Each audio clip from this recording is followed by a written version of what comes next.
इसके पश्चात गडरिये उनको एक अन्य स्थान पर ले गए। यहाँ उन्होंने देखा कि मूर्ख और बुद्धिहीन नामक दो पुरुष एक हबशी का रंग गोरा करने के लिए उसका शरीर रगड़ रगड़ कर साफ कर रहे हैं, परंतु जितना वे रगड़ते हैं उसका रंग उतना ही काला होता जाता है। यात्रियों ने फिर प्रश्न किया, इससे क्या तात्पर्य है? गडरिये ने बताया, यह अधर्म लोगों की गति का उदाहरण है। उनको सुपथ पर चलाने के लिए जितना अधिक परिश्रम किया जाता है वे उतने ही अधिक दूषित होते जाते हैं। फरीसियों की यही स्थिति और अन्य कपटी लोगों की भी यही दशा है। फिर मत्ती की पत्नी करना ने अपनी सास से कहा, माँ जी, यदि अनुमति मिल सके तो इस पर्वत की जिस गुफा से होकर नरक जाने वाले लोगों का मार्ग है, मैं उसे देखना चाहती हूँ। तब क्रिस्टियानी ने गडरियों से यह बात कही। वे करना को उस गुफा के द्वार पर ले गए और उसका द्वार खोलकर कहा, थोड़ी देर कान लगाकर सुनती रहो। करुणा ने जब द्वार पर कान लगाया तो उसने एक व्यक्ति को यह कहते हुए सुना कि मेरे पिता को धिक्कार, जिसने मेरे उद्धार के शुभ पथ पर चलने में बाधाएं खड़ी की। दूसरा बोला, हाय हाय, मेरी देह जो टुकड़े टुकड़े हो जाती तो अच्छा होता। शरीर की रक्षा के निमित्त मैंने आत्मा का कल्याण खोया, यह अच्छा ना हुआ। तीसरा कहने लगा, यदि मैं एक बार फिर संसार में जा सकता तो इस स्थान पर ना आने के निमित्त मुझे चाहे जितना दुख सहना पड़ता उतना मैं सहता और भरसक प्रयास करता कि यहाँ ना आओ। यह सुनकर करना कांप उठी, उसका मुंह सूख गया।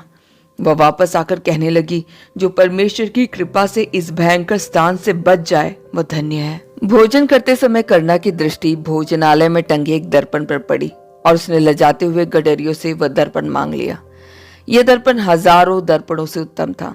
एक ओर से देखने पर देखने वालों को अपना प्रतिबिंब दिखाई देता था और दूसरी ओर से देखने पर इसमें अपने प्रभु का स्वरूप दिखाई पड़ता था। एक अन्य आश्चर्यजनक बात इस दर्पण के विषय में, इस विषय को जानने वालों के मुख से मैंने ये सुनी कि दर्पण में प्रभु के सिर पर कांटों का मुकुट, उसके छिदे हुए हाथ पैर और पसली के घावों के चिन्ह दिखाई देते हैं। इस दर्पण में यह गुण भी है कि प्रभु को देखने वाला मृत्यु, जीवन, पृथ्वी, आकाश, दरिद्रता, ऐश्वर्य, दुख, सुख, हर दशा में उसका दर्शन कर सकता है। याकूब 1:23, 1 कुरिन्थियों 13:12, 2 कुरिन्थियों 3:18। इस दर्पण को पाकर करना अत्यंत प्रसन्न हुई। शीघ्र ही यात्री उस स्थान पर पहुंच गए जहां डाकुओं ने अल्पविश्वासी नामक यात्री को घेर लिया था। उसी स्थान पर एक पुरुष लहूलुहान हाथ में तलवार लिए खड़ा दिखाई दिया। महात्मा ने उससे पूछा, तुम कौन हो? उसने कहा, मेरा नाम सत्यवीर है, मैं यात्री हूँ और स्वर्गपुर जा रहा हूँ। अभी कुछ ही देर पहले 3 व्यक्तियों ने मुझे घेर लिया और 3 बातें मुझसे कही। पहला, तू हमारे दल में शामिल हो जा। दूसरा, यह जहां से आया है वहां वापस लौट जा। तीसरा, इस स्थान में अपना प्राण दे। नीति वचन 1:11-14। उनकी पहली बात का मैंने यह उत्तर दिया कि मैं बहुत समय से सत्यपथगामी हूँ। अब इतने दिनों के बाद चोरों का साथी होना मेरे लिए संभव नहीं है। उन्होंने पूछा, हमारी दूसरी बात का तू क्या उत्तर देता है? मैंने कहा, सुनो, जहां से मैं आया हूँ वहां यदि मुझे दुख ना होता तो मैं उस स्थान को नहीं छोड़ता। जब मैंने उसमें अपना अहित देखा और निश्चित रूप से जान लिया कि वह मेरे रहने योग्य स्थान नहीं है, तब मैं इस पद पर आया हूँ। उन्होंने फिर पूछा, हमारी तीसरी बात के लिए तू क्या कहता है? मैंने कहा, अपने ऐसे बहुमूल्य प्राण को क्या मैं इतनी सरलता से त्याग दूं? तुम जो मुझसे ऐसी बातें स्वीकार करवाना चाहते हो, मैं पूछता हूँ कि यह अधिकार तुमको कहाँ से मिला? इतना सुनते ही निरंकुश, अविवेकी और लाबाड़ तीनों ने अपनी तलवार खींच ली और मुझ पर लपके। मैंने भी तलवार से उनके साथ पहर भर युद्ध किया। मेरे शरीर में इस युद्ध के चिन्ह देखो, ऐसे चिन्ह वे भी ले गए हैं। वे अभी भी भागे हैं, संभवतः वे तुम्हारी आहट पाकर कहीं छिप गए हैं। महात्मा ने कहा, एक मनुष्य 3 से युद्ध करे, ये समानता नहीं है। सत्यवीर ने कहा, तुम सच कह रहे हो, पर जिसके पक्ष में सत्य है उसके शत्रु चाहे थोड़े हो या बहुत, इसको कोई चिंता नहीं करनी चाहिए। लिखा है, चाहे सेना भी मेरे विरुद्ध छावनी डाले तो भी मैं न डरूंगा, चाहे मेरे विरुद्ध लड़ाई ठन जाए उस दशा में भी मैं हियाब बांधे निश्चिंत रहूंगा। भजन 27:3। मैंने प्राचीन इतिहास में पढ़ा है कि एक मनुष्य ने अकेले सेना से युद्ध किया, फिर शिमशोन ने गधे के जबड़े की हड्डी से सैकड़ों को मार डाला। महात्मा ने कहा, क्या उस समय तुमने सहायता के लिए किसी को पुकारा था? सत्यवीर ने कहा, हाँ, मैंने अपने प्रभु से प्रार्थना की थी, वह मेरी प्रार्थना सुनकर गुप्त रूप से मेरी सहायता करेगा, इसी विश्वास से मेरा उपकार हुआ है। फिर महात्मा ने कहा, तुमने यथोचित वीरत्व प्रदर्शित किया है। कृपया मुझे अपनी तलवार को दिखाओ। तब सत्यवीर ने तलवार उसे दे दी। तब महात्मा हाथ में लेकर वह तलवार कुछ देर तक देखता रहा और अंत में कहा, हाँ, यह यरूशलेमी इस्पात की बनी हुई है। इससे शरीर, आत्मा और प्राण सब कट सकते हैं। इब्रानियों 4:12। सत्यवीर महात्मा के समान बलवान पुरुष था और दुर्बल रोगी मनुष्यों का उपकार करने में निपुण था। महात्मा ऐसे योग्य साथी पाकर बड़ा प्रसन्न हुआ। उसने मार्ग में सत्यवीर से पूछा, तुम किस देश के रहने वाले हो? सत्यवीर ने बताया कि नाशनगर के निकट तिमीर नामक देश मेरी जन्मभूमि है। मैं किस प्रकार यात्री हुआ, कृपया इसका वृत्तांत सुनिए। सत्यवादी नामक एक पुरुष हमारे देश में आया और नाशनगर के मसीही नामक यात्री का समाचार सुनाने लगा। उसने बताया कि मसीही ने किस प्रकार अपनी स्त्री पुत्र को त्याग कर यात्रा आरंभ की। फिर मार्ग में बाधा उत्पन्न करने वाले अजगर को मारकर वह उस देश में पहुंच गया जहां जाना चाहता था। मार्ग में अपने महाराजा के सब स्थानों में अतिथि संस्कार पाता हुआ वह स्वर्गपुर के द्वार पर बड़े आदर से ग्रहण किया गया। तेजस्वी पुरुषों का एक दल आकर तुरही के शब्द के साथ उसे स्वर्ग ले गया। स्वर्गवासियों ने उसके स्वागत में समस्त घंटे बजवाए। फिर उसे सुनहरे वस्त्र पहनाए गए। ऐसे अनेक बातें सत्यवादी ने बताई। इन सब बातों को सुनकर यात्रा की ओर मेरा चित्त ऐसा आकर्षित हुआ कि मेरे माता पिता मुझे रोक ना सके। मैं सभी को छोड़कर सत्यपथ पे आ गया हूँ। महात्मा ने पूछा, तुम सकरे फाटक से होकर आए हो? सत्यवीर ने कहा, हाँ, क्योंकि सत्यवादी ने बताया था कि उस फाटक में प्रवेश किए बिना कोई यात्री नहीं हो सकता। फिर सत्यवादी ने क्रिस्तियानी के चारों पुत्रों की ओर देखते हुए पूछा, क्या ये भी यात्री हुए हैं? पर दर्शक ने कहा, हाँ, ये भी अपने पिता का अनुसरण कर रहे हैं। सत्यवीर ने कहा, यह बात सुनकर मुझे बड़ी प्रसन्नता हो रही है। जिन लोगों में पहले स्वर्ग में जाने की इच्छा न थी, उनको जब धर्मी मसीही स्वर्ग द्वार में आता देखेगा तब उसको कितना आनंद होगा। परंतु इस विषय में मैं आपसे कुछ पूछना चाहता हूँ। जब हम स्वर्गपुर पहुंचेंगे तब एक दूसरे को पहचानेंगे या नहीं? आपका क्या विचार है? पर दर्शक ने कहा, अवश्य पहचानेंगे। स्वर्ग में कुटुंब का नाता तो नहीं रहेगा, यह सत्य है। तो भी इस जगत में जो हमारे अपने हैं, यदि स्वर्ग में उनसे हमारी भेंट ना हो फिर भी सुख भोग होगा, तो क्या उनसे भेंट होने के पश्चात ये सुख अधिक बढ़ नहीं जाएगा? यह सुनकर सत्यवीर ने कहा, मैंने आपका आशय समझ लिया। अब आप जो प्रश्न मुझसे पूछना चाहते पूछ लीजिए। महात्मा ने पूछा, तुम्हारे यात्री होने से क्या तुम्हारे माता पिता प्रसन्न थे? सत्यवीर ने उत्तर दिया, नहीं, उन्होंने मुझे घर में रोकने के लिए सभी संभव उपाय किए। महात्मा ने पूछा, वे यात्रा में कौन कौन सा दोष बताते थे? सत्यवीर ने कहा, वे कहते थे कि यात्रा करना आलसी का काम है और तुम आलस्य के कारण यात्रा करना चाहते हो। महात्मा ने पूछा, उन्होंने और क्या कहा? सत्यवीर ने कहा, उन्होंने कहा कि यात्रा का मार्ग अत्यंत भयानक है। उस पथ में निराशा दलदल है जिसमें गिरने से मसीही मरते मरते बचा। फिर सकरे फाटक में जाने वाले जब द्वार खटखटाते हैं तब उनको बाण से मारने के लिए बालजबूल के गढ़ पर धनुषधारी बैठे रहते हैं। फिर घोर वन, अंधकारमय पथ, दुर्गम पर्वत, सिंह, हत्यारा, साधु, हिंसक आदि अनेक दानव इस पथ में घूमते रहते हैं। उन्होंने बताया कि नम्रता की तराई में एक दुष्ट भूत सदा उपस्थित रहता है। उसने तो मसीही का प्राण ही हर लिया था। फिर तुमको मृत्यु छाया की तराई में होकर जाना पड़ेगा। उसमें भयानक भूत है। वहां की ज्योति भी अंधकार के तुल्य है। वहां खाई, फंदे, जाल और गड्ढे हैं। फिर उन्होंने आशा भंग दानव के गढ़ में जो लोग मारे गए थे उनका वृत्तांत सुनाया। उन्होंने यह भी कहा कि तुमको संकट युक्त मोह भूमि में होकर जाना होगा और अंत में तुमको वह नदी दिखाई जाएगी जिसमें पुल नहीं है और उसको पार किए बिना तुम स्वर्ग नहीं पहुंच सकोगे। महात्मा ने फिर पूछा, इसके अतिरिक्त उन्होंने और कुछ कहा? सत्यवीर ने कहा, हाँ, उन्होंने मुझे बताया कि इस मार्ग पर बहकाने वाले बहुत है जो भले लोगों को बहकाने के लिए घूमते रहते हैं। इसका प्रमाण प्रस्तुत करते हुए उन्होंने कहा कि इस मार्ग में सांसारिक बुद्धि नामक एक बड़ा ठग है जो लोगों को छलता है। फिर व्यवहारगामी और कपटी नामक दो ठग भी यहाँ आते जाते रहते हैं। फिर प्रपंची या बकवादी या देमास अवश्य तुमको भ्रमित कर देंगे। फिर फुसलाओं के जाल से तुम नहीं बच सकोगे। मान लो कि यदि तुम इन सब से बच भी गए तो इसकी क्या गारंटी है कि अज्ञान के समान स्वर्ग के द्वार पर पहुंचने के पश्चात पर्वत के नीचे की गुफा से होकर तुमको नरक में नहीं जाना पड़ेगा। महात्मा ने कहा, इतनी विपत्तियों की चर्चा सुनकर तो कोई भी भ्रमित हो सकता है। क्या इसके अतिरिक्त उन्होंने कुछ और भी कहा?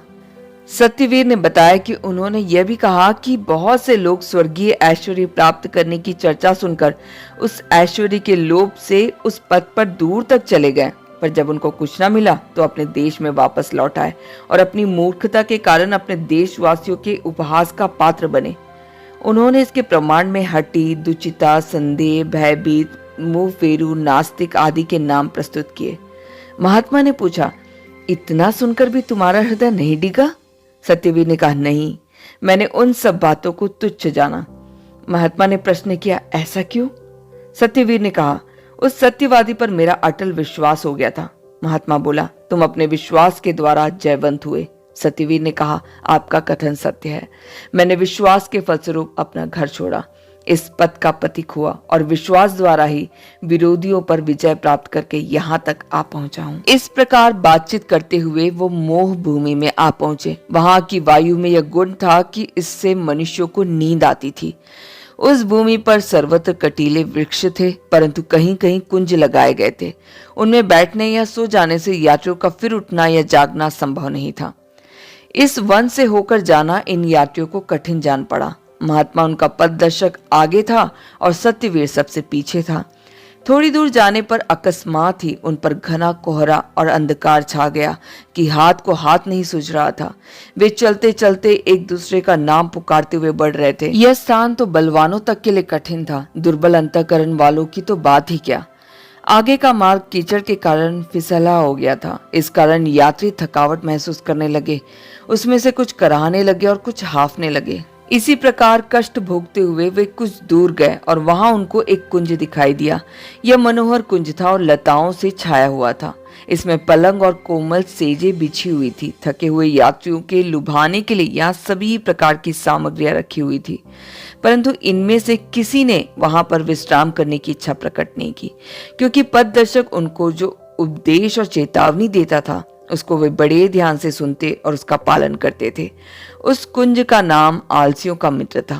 थके यात्रियों को विश्राम द्वारा नाश करने के अभिप्राय से शत्रु ने यह कुंज लगाया था। फिर इस निर्जन वन में यात्रा करते हुए ये लोग ऐसे स्थान पर पहुंचे जहां यदि मनुष्य बहुत चौकस न रहने पर भटक जाते थे।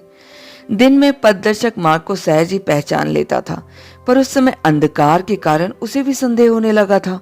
परंतु उसके पास चकमक पत्थर सदा रहता था। उसने लोहे के टुकड़े से आग झाड़कर दीपक जलाया और फिर स्वर्गपुर जाने के सड़कों का नक्शा निकालकर देखा। तब उसे सही मार्ग का ज्ञान हो गया। मैंने इन बातों को देखकर मन में सोचा कि स्वर्गपुर के यात्री के पास पथ का नक्शा होना अनिवार्य है, ताकि यदि जहां भी संदेह हो उसे देखकर अपने संदेह का निवारण कर लो। इस मोह भूमि में जाते हुए उनको राजपथ के निकट ही एक दूसरा कुंज दिखाई दिया। वहां उनको असावधान और दुस्साहसी नामक दो व्यक्ति सोते मिले। ये दोनों यात्रा करते हुए यहाँ विश्राम के निमित्त बैठकर सो गए थे। यात्री इनकी दशा देखकर सोचने लगे कि इनको जगाना उचित होगा या नहीं। फिर उन्होंने परस्पर यह निश्चय किया कि इनको जगाने का यत्न करना उचित है, परंतु अत्यधिक सावधान भी रहना होगा, ताकि वहां सुख की सामग्री देखकर कोई वहां बैठ ना जाए। तब पथदर्शक भीतर जाकर उनका नाम लेकर पुकारने लगा, परंतु उन्होंने कोई उत्तर नहीं दिया। तब पथदर्शक ने उनमें से एक को हिलाया तो वह कहने लगा, जब वेतन मिलेगा तो तुम्हारा कर्ज चुका दूंगा। जब उसने दूसरे को हिलाया तो वह बोल उठा, जब तक मेरे हाथ में तलवार पकड़ने की शक्ति रहेगी तब तक युद्ध लड़ूंगा। यह सुनकर एक बालक हंस पड़ा। तब क्रिस्टियानी ने पूछा, इसका क्या अर्थ है? महात्मा ने कहा, ये नींद में बक रहे हैं। जैसे यात्रा करना और यहाँ विश्राम करना परस्पर असंगत बातें हैं, वैसे ही इन दोनों का कथन भी असंगत है। यह मोह भूमि यात्रियों के विनाश का शत्रु का बहुत खतरनाक शस्त्र है। यह मार्ग के अंतिम भाग में स्थित है, इसलिए मनुष्यों के लिए यहाँ सबसे अधिक खतरा है। शत्रु जानता है कि निर्बुद्धि यात्री पथ के अंतिम भाग में पहुंचते पहुंचते थक जाएंगे और तब निश्चय ही विश्राम के लिए बैठ जाएंगे। यात्रियों ने जब भयभीत होकर आगे बढ़ने की इच्छा प्रकट की, तब पथदर्शक ने चकमक झाड़कर फिर दीपक जलाया और उसके प्रकाश से उन्होंने शेष अंधकार को पार किया। दूसरा पत्र से 19। बालक बहुत थक चुके थे। वे रो रो कर पथदर्शक से सुगम पथ ले चलने की विनती करने लगे। थोड़ी देर में बयार बहने लगी, तब कोहरा दूर हुआ और निर्मल आकाश दिखाई देने लगा। यात्री यद्यपि मोह भूमि से अभी पार नहीं हुए थे, तो भी वे एक दूसरे को और अपने पथ को देखने लगे। जब वे मोह भूमि के अंत के निकट पहुंचे तो उनको एक शब्द सुनाई दिया, मानो कोई चिंतित व्यक्ति कुछ कह रहा हो। उन्होंने कुछ आगे बढ़कर देखा कि एक व्यक्ति घुटने टेक कर ऊपर दृष्टि उठाए किसी से एकाग्र चित्त से अपने मन की बातें कह रहा है। निकट होने पर भी यात्रियों को उसकी बातें स्पष्ट नहीं सुनाई दे रही थी। जब तक उस व्यक्ति ने बोलना बंद नहीं किया तब तक यात्री धीरे धीरे चलते रहे। फिर वह व्यक्ति उठकर तेजी से स्वर्गपुर के मार्ग पर दौड़ने लगा। महात्मा ने पुकार कर कहा, हे मित्र, मुझे जान पड़ता है कि तुम स्वर्गपुर के यात्री हो, तुम हमारे साथ क्यों नहीं चलते? ये सुनकर वह खड़ा हो गया और ये सब उससे जा मिले। सरल ने उसे देखते ही पहचान लिया और कहा, यह तो मेरी जन्मभूमि के निकट रहने वाला है, इसका नाम अटल है, यह सच्चा यात्री है। अटल ने सरल को पहचानते हुए कहा, बाबा, आपसे इस पद पर मिलकर मुझे बड़ी प्रसन्नता हो रही है।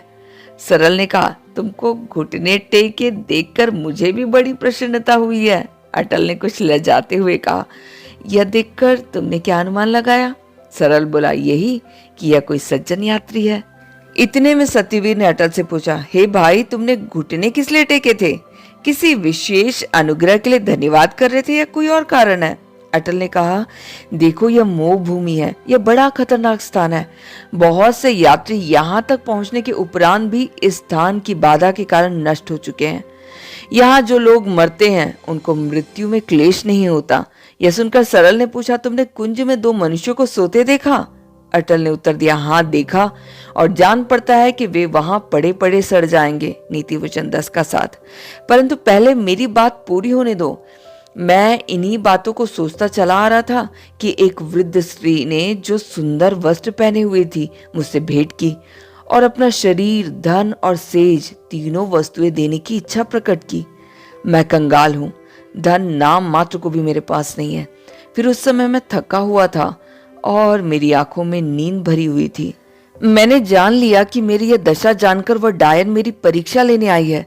मैंने अनेक बार उसे हटाया पर वह हंसती हुई मेरे निकट चलती रही। वह मानती ही नहीं थी। जब मैंने क्रोध प्रकट किया तो वह और भी चिपट कर कहने लगी कि जो तू मेरा कहना माने तो मैं तुझे बड़ा ऐश्वर्य और सुख दूंगी, क्योंकि मैं जगत की अधिकारिणी हूँ। मुझी से लोगों को सुख प्राप्त होता है। नाम पूछने पर उसने अपना नाम बुलबुला रानी बताया। यह सुनते ही मेरी घृणा उसके प्रति अधिक बढ़ गई और वह मुझे फुसलाती ही रही। इस महाविपत्ति को देखकर मैंने घुटने टेककर यात्रियों के महान सहायक से चिल्ला चिल्ला कर प्रार्थना की। तुमने जो मुझे घुटने टेके देखा उसका यही कारण था। तुम्हारे आते ही बुलबुला रानी चली गई। सरल ने कहा, तुम्हारी कथा से जान पड़ता है कि मैंने भी उसे कहीं देखा है या उसके विषय में पढ़ा है। उसने अटल से पूछा, क्या वह रूपवती सांवले रंग की लंबी सी स्त्री है? अटल ने उत्तर दिया, हाँ, तुमने बिल्कुल ठीक बताया है। सरल ने कहा, वह बहुत मीठी बातें करती है और सदा मुस्कुराती रहती है। अटल ने कहा, फिर तो तुमने उसे अवश्य ही देखा है। सरल ने बताया, उसकी कमर में रुपयों की थैली लटकती रहती है और चलते चलते वह रुपये खनखाती जाती है। यह सुनते ही महात्मा ने कहा, वह डायन है, इसमें कोई संदेह नहीं। उसी के मंत्र से यह भूमि मोहमय हुई है। जो उसकी सुंदरता पर मोहित होता है वह परमेश्वर का शत्रु गिना जाता है। इस दुष्टा ने कितने ही लोगों को लोभ दिखाकर यात्री धर्म से भ्रष्ट किया है। याकूब 4 का 4। वह घर घर जाकर गप्पे मारा करती है। वह और उसकी पुत्रियां नित्य किसी न किसी गायत्री के पीछे लगकर स्वर्गीय सुख की निंदा और सांसारिक सुख की प्रशंसा करती रहती है। वह बड़ी निर्लज वैश्या है। किसी भी पुरुष से वह बातचीत करने लगती है। वह दरिद्र यात्रियों का निरादर और धनवानों की प्रतिष्ठा करती है। जो धन अर्जित करने में व्यस्त रहता है उसकी वह घर घर जाकर प्रशंसा करती है। उसे दावतों और उत्सवों की इच्छा रहती है। उस दुष्ट स्त्री ने अबशलोम को अपने पिता का द्रोही बनाया, यरोबाम को अपने राजा का शत्रु बनाया, यहूदा को ऐसी शिक्षा दी कि उसने अपने प्रभु को बेच दिया।